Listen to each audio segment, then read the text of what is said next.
I run the elevator in a building on Lakeshore Drive in Chicago that has 31 floors and 47 units, and a lobby that costs more per square foot than my entire apartment. I have been running this elevator for 11 years.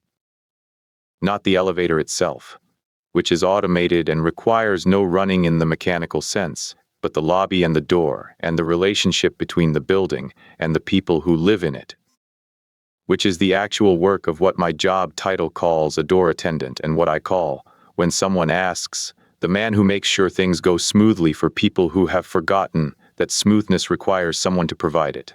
I open doors. I receive packages.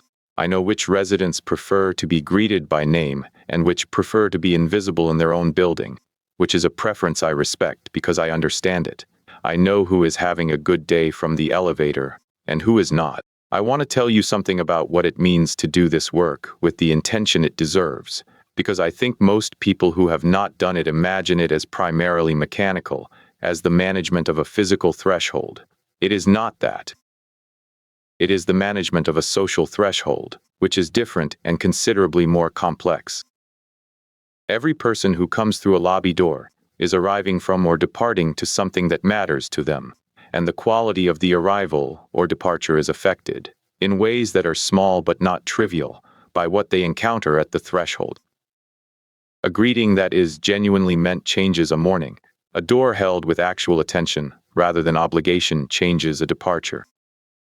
The accumulation of these small things over 11 years is, I believe, a significant contribution to the lives of the 47 families above me.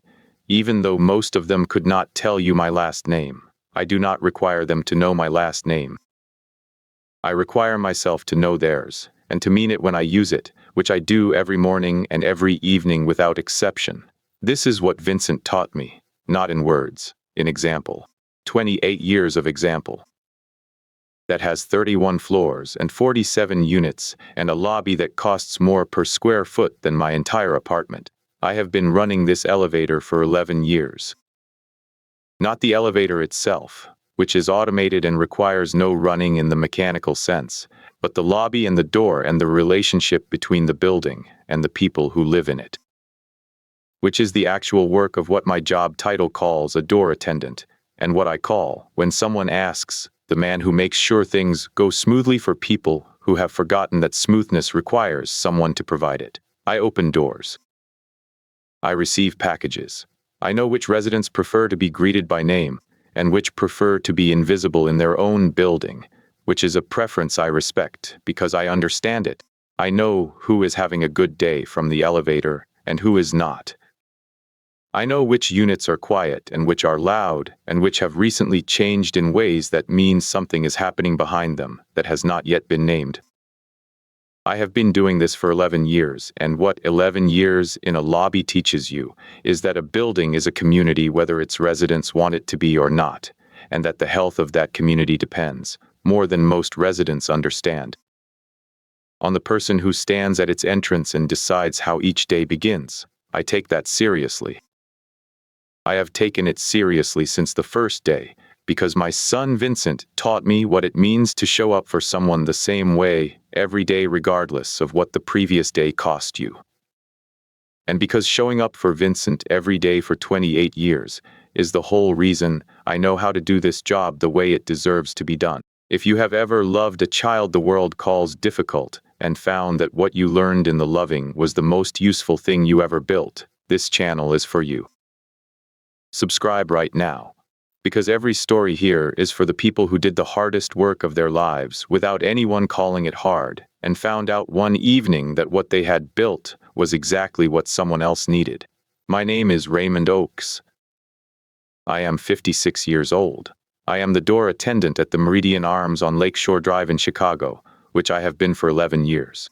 I am a single father. My son Vincent is 28 years old. He has Down syndrome. He lives in a supported living apartment in Andersonville with 2 other young men and a support team that knows him well, and he works 4 days a week at a coffee shop near his apartment where he is. According to his manager, who told me this directly, and without any of the careful language people sometimes use when they are trying to be kind, the most consistent, and the most cheerful person on the morning shift. I say this not to make a point about what Down syndrome does or does not limit. I say it because it is true, and because Vincent earned it. Over 28 years of a world that did not always know how to receive him, by being exactly who he is with a consistency and a warmth that I find, still, after 28 years, genuinely astonishing. He taught me everything I know about patience. He taught me everything I know about showing up.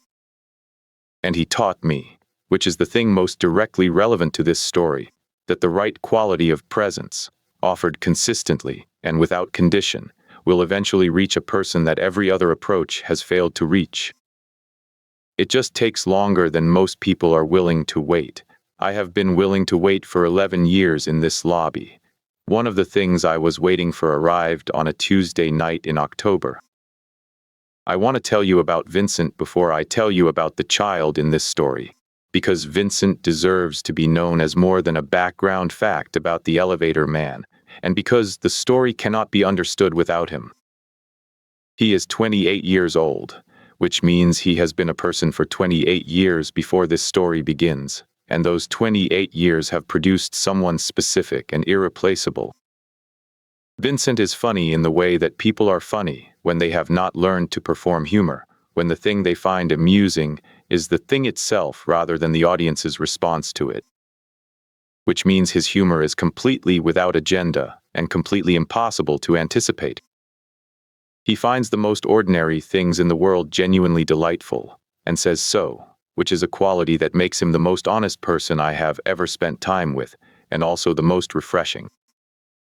Because the delight is never performed and therefore never exhausting to receive, he is also, and this is what I want you to understand before anything else, one of the most patient people I have ever known.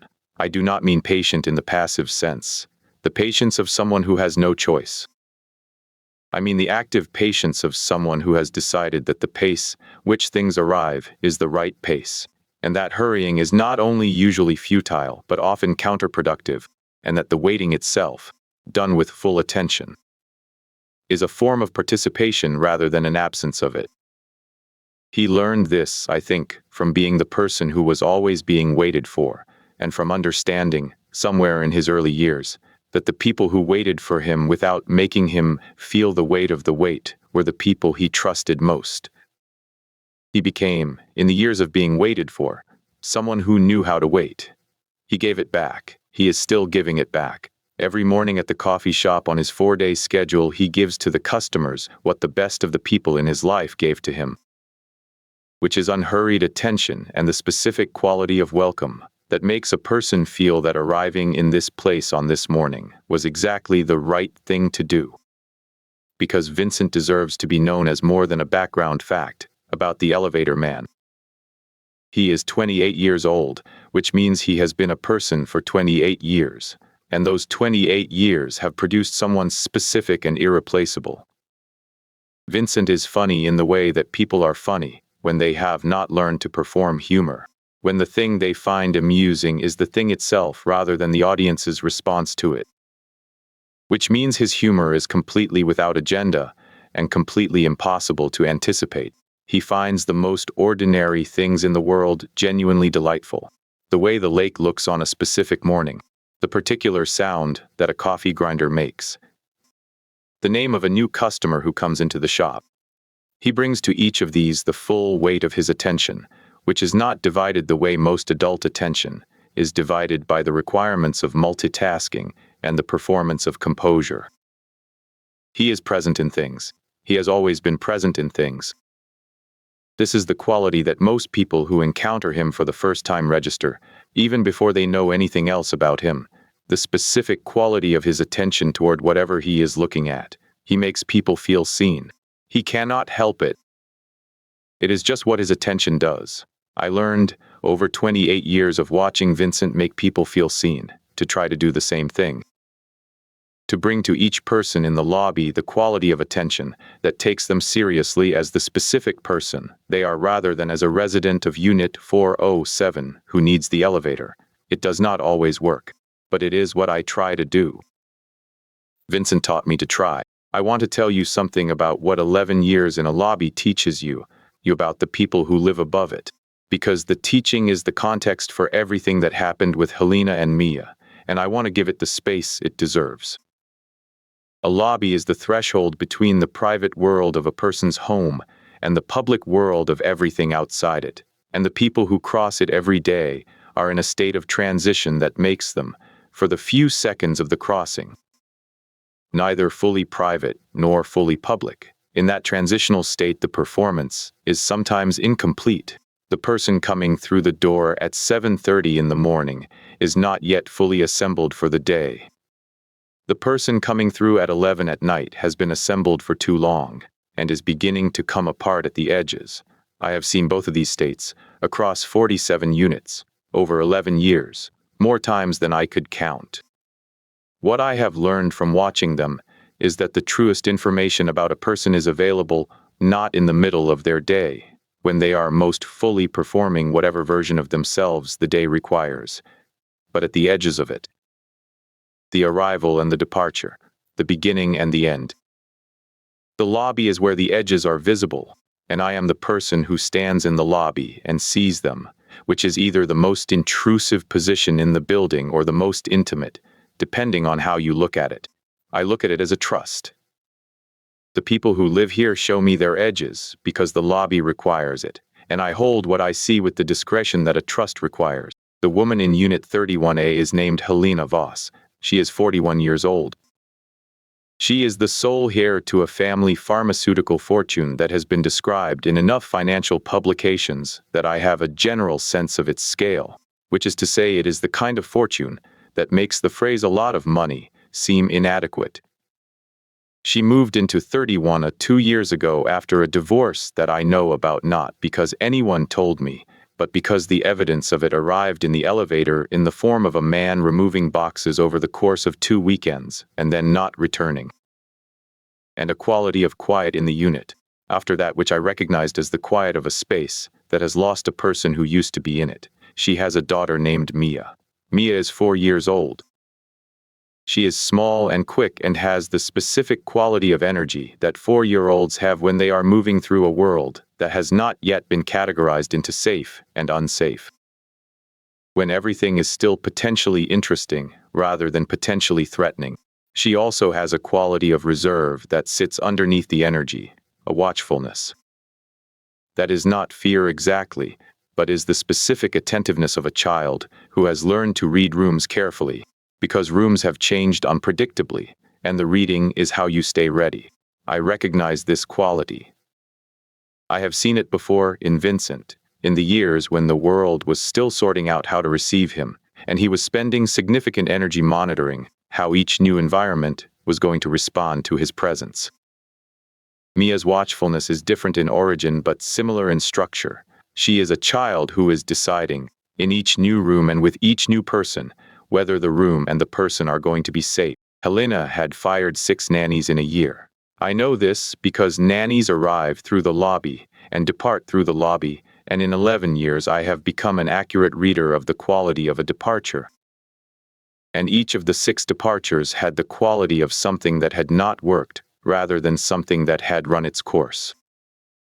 I want to be fair to the nannies, because I think the fairness matters, and because I observed all 6 of them with the particular attention I bring to everyone who comes through this lobby. They were not bad at their work.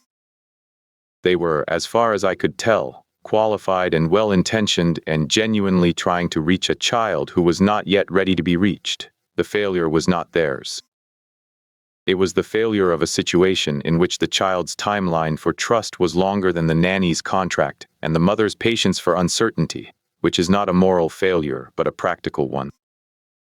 The failure of a system that expected a 4-year-old who had been through a significant disruption in her life to be on the same schedule as the adults around her.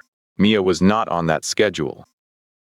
She was on her own schedule, which is the only schedule that was ever going to work, and nobody in the year of nannies had understood this well enough to simply get on Mia's schedule and wait. Helena had fired 6 nannies in a year. I know this because nannies arrive through the lobby and depart through the lobby, and in 11 years, I have become an accurate reader of the quality of a departure. And each of the 6 departures had the quality of something that had not worked rather than something that had run its course. The reasons varied, as I gathered from the fragments available in a lobby over the course of a year. From Mia's unwillingness to engage with certain caregivers to Helena's standards for what engagement should look like, to the simple and unresolvable fact that Mia was a child going through a significant disruption in her life and was not consistently willing to be managed by strangers who had not earned the specific credential that Mia required, which was not a resume or a reference, but simply the accumulation of enough consistent, undemanding presence that she could determine on her own terms whether they were safe. 6 nannies in a year had not provided this, because no nanny can provide it in the time the role allows and under the pressure of a parent's understandable urgency to have the problem solved. I watched this from the lobby. I said nothing. I was not asked. I want to tell you about the 6 months of good morning before I tell you about the Tuesday evening, because the 6 months are the whole method, and they deserve to be described accurately. What I was doing in those 6 months was not strategy. It was not a therapeutic technique or a plan or anything I had read about in a book on child development. It was the thing Vincent had taught me, which is that the most valuable gift you can give a person who is deciding whether you are safe is the evidence that you will be the same tomorrow as you are today. Consistency is the credential. Not warmth, not charm, not an abundance of interest in the child's life. Just the same greeting, in the same voice, at the same quality of attention. Every morning without exception and without variation and without any visible investment in whether it is received or not. The not being invested is the hardest part. Most adults who interact with a wary child are visibly hoping for a response, and the hoping is legible to the child. And the legibility of the hoping is exactly the kind of pressure that extends the wariness rather than resolving it. I had no hope in the sense of no visible hope. I had patience, which is different. Patience assumes the response will come when it is ready, and is prepared to wait indefinitely rather than hurrying it. I was prepared to say good morning, Mia, every morning for 2 years, if that was what the assessment required.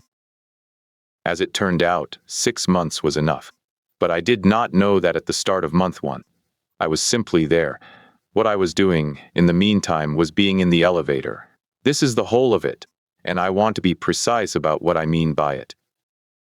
Every morning when Helena came through the lobby with Mia on her way to wherever the morning required, I said good morning to both of them by name.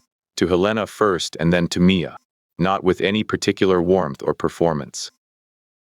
Just the same good morning I give everyone, the one that says I know who you are and I am glad you are here today. Mia did not respond for the first 3 months. She looked at me in the way she looked at everything, with the careful watchfulness, and then she looked away. I did not adjust my greeting. I did not add more or take anything away. I said good morning, Mia, every morning for 3 months, and she assessed me every morning for 3 months, and I waited for the assessment to reach whatever conclusion it was going to reach. In the 4th month, she started looking at me for a slightly longer time before looking away. In the 5th month, she said something to her mother that I could not hear, but that caused her mother to look at me with an expression I had not seen on Helena's face before, which was the expression of someone noticing something that has been happening for 5 months, that she had not previously registered as happening. In the 6th month, Mia said good morning back. One word, morning, without looking directly at me, in the way that children sometimes extend the first greeting sideways rather than head-on. I said good morning, Mia, and I did not make anything of it, and the elevator doors closed, and I went back to the desk. The evening it all came together was a Tuesday in October. Helena had a board meeting that ran late, which I knew from the communication that had come through the building's concierge system. The backup caregiver she had arranged had brought Mia down to the lobby at 8 and was waiting in the seating area near the desk when the caregiver received an emergency call of her own and had to leave. She spoke to me quietly at the desk and told me the situation and asked if I could watch Mia for 15 minutes until Helena could get out of her meeting. I said yes. The caregiver left.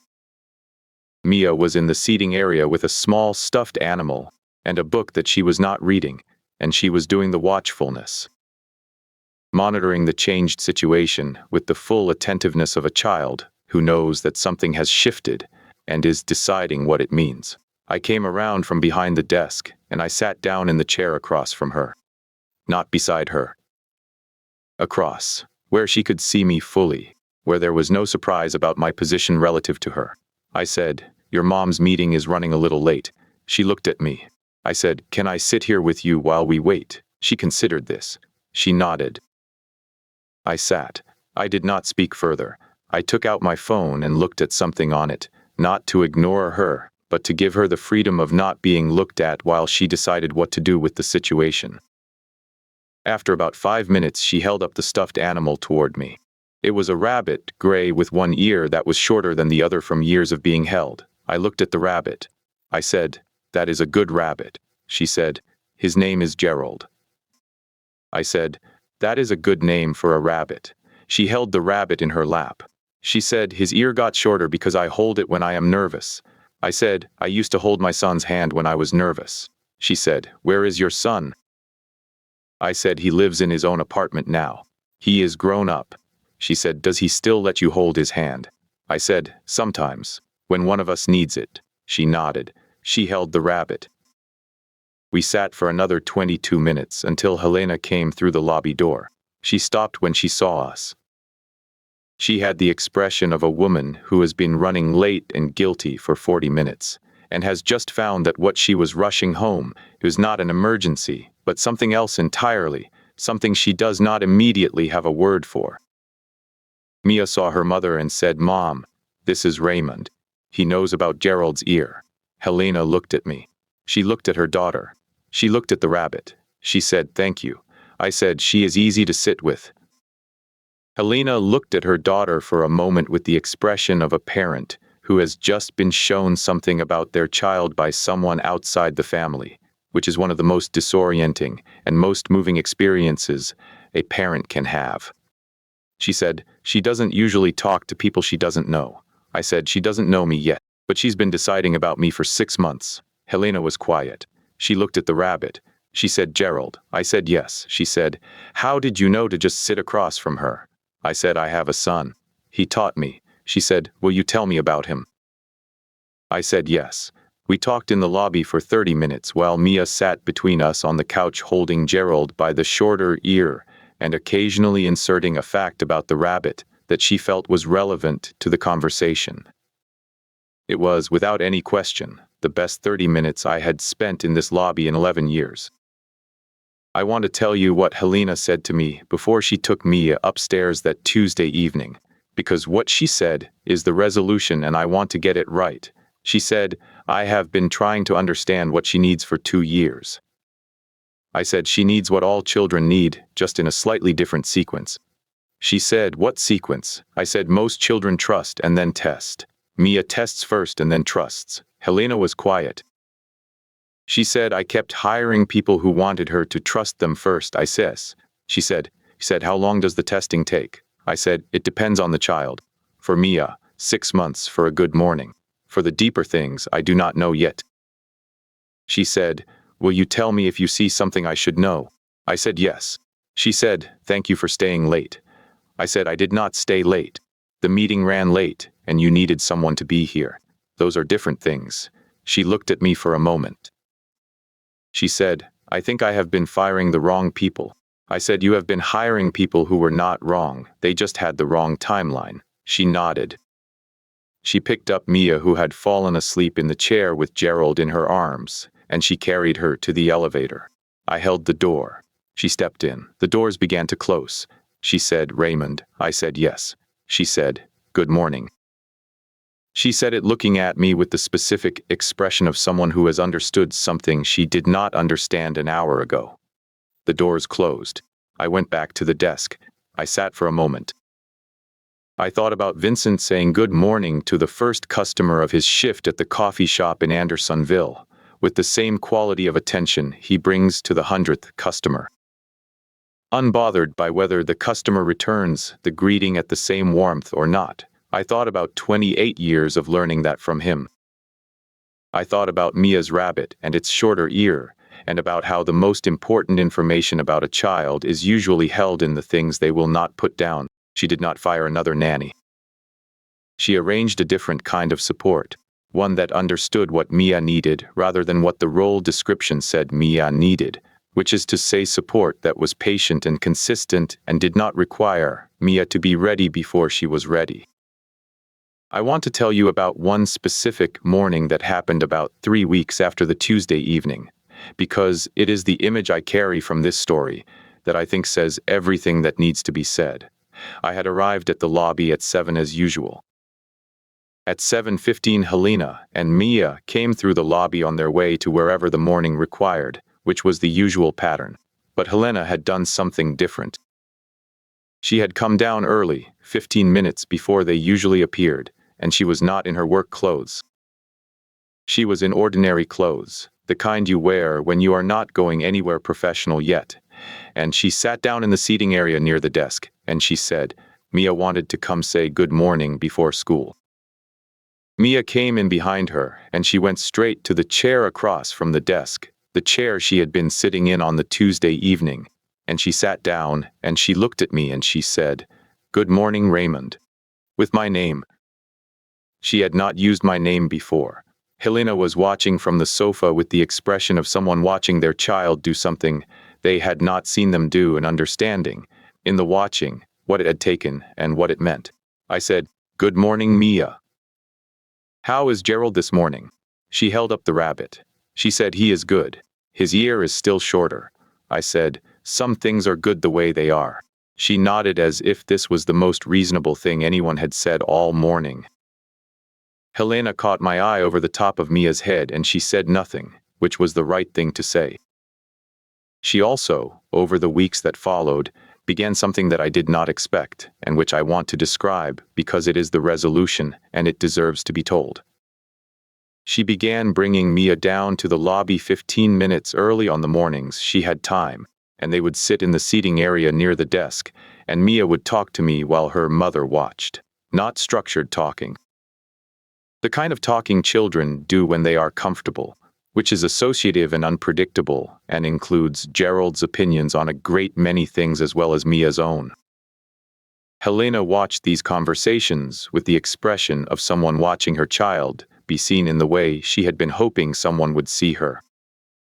And I watched Helena watch Mia with the expression of someone who finally understood what her daughter needed and was making space for it. Some things you cannot arrange. Some things you can only allow. Helena learned to allow it. Mia bloomed in the allowing. I want to tell you about what I noticed in the lobby in the months after the Tuesday evening, because the after is as important as the event, and I think the after is what most stories skip. What I noticed was a gradual change in the quality of Helena's arrivals and departures, which are the things I can observe, and therefore the things I can describe.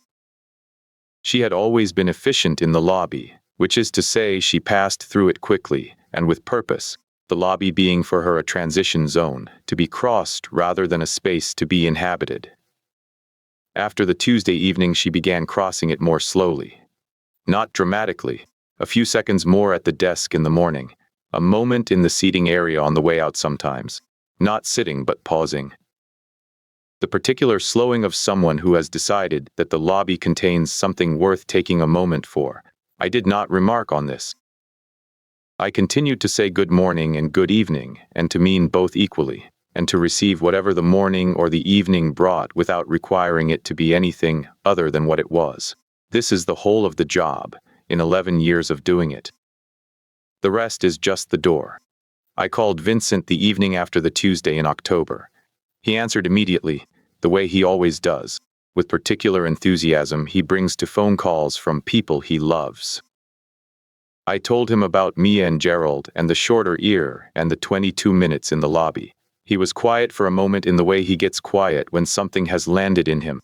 Then he said, Dad, she let you sit with her. I said, yes. He said, that means she decided you were safe. I said, I think so. He said, how long did it take? I said, 6 months. He laughed. He said, I decided you were safe in about a week. I said, you had better information.